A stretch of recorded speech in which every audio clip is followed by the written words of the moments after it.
الرياضة. ازيكم يا حبايبي؟ عاملين ايه؟ يا رب تكونوا بخير. اهلا بيكم في قناتي المتواضعة. انا دعاء عسقلاني.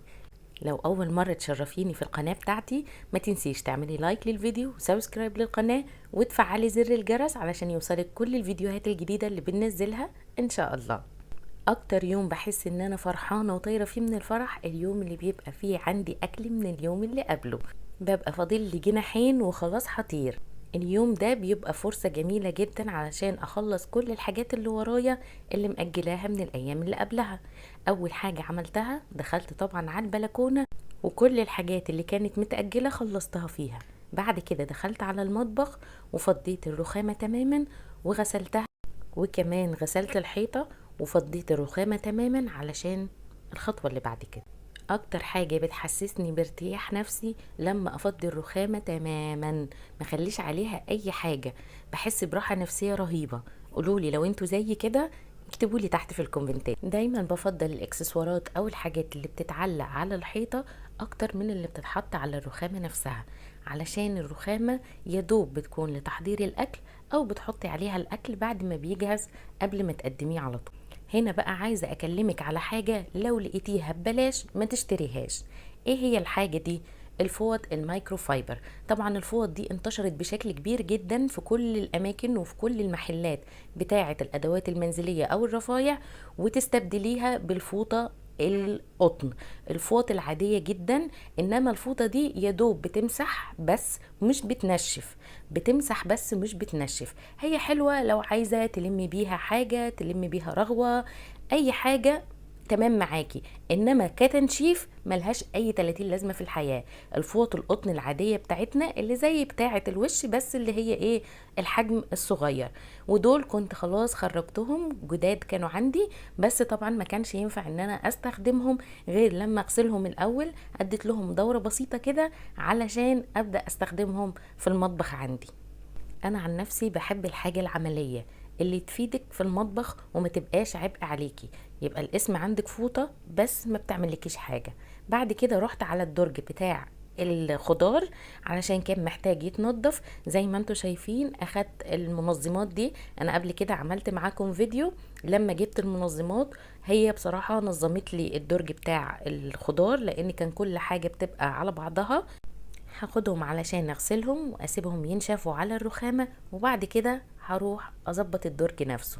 زي ما انتوا شايفين جبت الحاجات على الحوض وغسلتها كويس جدا وشطفتها وسبتها تتنشف. طبعا انتوا عارفين حبي للبلاستيكات. المنظمات دي من احلى الحاجات اللي جبتها، لان فعلا حرفيا درج الخضار كان الخضار كله بيبقى موجود فوق بعضه. دلوقتي الخضار كله معروض قدامي، عارفة ايه اللي موجود، عارفة ايه اللي ناقص، عارفة ايه اللي خلاص صلاحيته يعني ممكن خلاص قربت تنتهي. والكل اللي سألني عن المنظمات دي قبل كده، المنظمات هتلاقوها في اي محل بتاع ادوات منزلية ورفايع، هتلاقوا موجودة عنده المنظمات دي اشكال والوان. خلاص غسلتهم كويس وهسيبهم دلوقتي يصفوا المية بتاعتهم وينشفوا. ولكل البنات اللي سألتني على نوع الاستيكر اللي انا حاطاه على الرخامة، والله ده مش استيكر، دي الرخامة. دي الرخامة نفسها هي لونها كده، مش استيكر. انا عارفة ان في استيكر رخامي كتير ظهر في السوق وموجود ومتوفر، بس دي مش استيكر. انا ضد موضوع الاستيكر ده تماما. سبت الحاجات تتصفى وبعد كده رحت على الدرج بتاع الخضار. زي ما انتوا شايفين حاجات كتير وبواقي كتير واقعة تحت في الارضية بتاعة الدرج، فقلت لازم انضفه. طبعا مين صديقي في المواقف اللي زي دي؟ هو الوايبس. انا ماشية بالوايبس على طول في البيت بنضف بيه. تلاجات حوائط كله شغال، كله مفيش حاجة ما بيعملهاش. بينجز معايا ويوفر معايا بدل ما اجيب بولة وفيها مية بقى وبتاع. لا لا لا، الوايبس بصراحة بينجز معايا بشكل لا تتخيلوه. طبعا فصلت التلاجة لان ما ينفعش ان احنا نعمل اي حاجة في التلاجة غير وهي مفصولة. محتاجة فعلا ان انا اشكركم على دعمكم وعلى كلامكم الجميل وعلى كومنتاتكم وعلى اللايكات بتاعتكم. مش عارفة اقول لكم ايه. قولولي لو نوعية الفيديوهات دي بتعجبكم، قولولي تحت في الكومنتات علشان نزود منها، لانكم كده بتدوني حافز وبتدوني طاقة علشان اقوم اصور. كلامكم فعلا بيفرق معايا، وكومنتاتكم الجميلة بتفرق معايا جدا. كده خلاص المنظمات بتاعتي نشفت، وبدأت احط فيها الخضار علشان ابدأ ارجعها تاني في التلاجة. مش معنى ان اليوم اللي هو مفهوش اكل ومش هنعمل اكل، او عندنا اكل بايت من اليوم اللي قبله، معنى كده ان احنا مش هنعمل حاجة. لا، ده احنا بيطلع لنا مليون الف حاجة من تحت الارض لازم نعملها ولازم نظبطها. حتى لو كانت حاجات بسيطة ممكن في الايام العادية تكوني سبتيها، او ما عندكيش وقت علشان تعمليها. واحنا بنرتب الخضار وبنرجعه مكانه، عايزة احكي لكم على حاجة حصلت لي الفترة اللي فاتت. في واحدة بعتت لي على الخاص على الرسائل بتاعة الفيسبوك على صفحة القناة هناك، قالت لي ايه؟ قالت لي يا ستي، هو ايه الروقان اللي انت فيه ده؟ انت محسسانه ان انت عايشة في عالم تاني. فانا حابة ارد عليها قدامكم كلكم. انا قررت ان انا ابقى رايقة، مش علشان ظروفي ولا علشان اي حاجة حواليا مخلياني ابقى رايقة. انا عايزة ابقى رايقة. ان انت تتبسطي ده قرارك انت، وان انت تنكدي على نفسك ده برضو قرارك. مفيش اي حد ما عندوش مشاكل، وكداب اللي يقولك اي بيت خالي من المشاكل.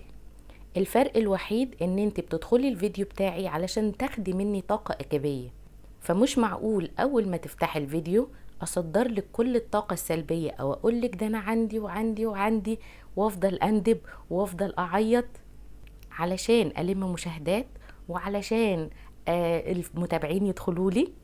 لا دي طريقتي ولا ده اسلوبي. قناتي عاملاها علشان اروق على نفسي واروق عليكم، لاني عارفة ضغوط الحياة عاملة ازاي والبيوت عاملة ازاي، فمش هبقى انا والدنيا عليكم. الفيديو اللي بعمله قبل ما بيديكي انتي طاقة ايجابية بيديني انا كمان. يلا بقى، ما تنسيش تعملي لايك للفيديو وسبسكرايب للقناة وتفعلي زر الجرس علشان يوصلك كل الفيديوهات الجديدة اللي بننزلها ان شاء الله.